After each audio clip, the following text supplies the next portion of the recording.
നമസ്കാരം. വാഴ എന്ന ചിത്രത്തെക്കുറിച്ചാണ് സംസാരിക്കുന്നത്.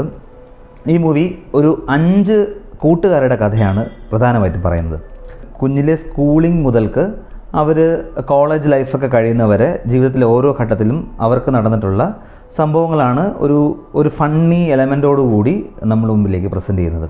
മൊത്തത്തിൽ സിനിമ എനിക്ക് ഇഷ്ടപ്പെട്ടു. ഫസ്റ്റ് ഹാഫ് മുഴുവനെന്ന് പറയുന്നത് ഇവരുടെ ഈ 5 പേർ തമ്മിൽ പരസ്പരം എങ്ങനെ പരിചയപ്പെടും എന്നുള്ളത് കാണിക്കുന്നു. ഇവന്മാർ ഓരോ പ്രശ്നം ഉണ്ടാക്കുമ്പോഴത്തേക്കും അതിൽ പാരൻസിനെ വിളിച്ച് അവരുണ്ടാകുന്ന ബുദ്ധിമുട്ടുകളും പിന്നെ ഇവരെ പിരിക്കാൻ നോക്കുന്നു.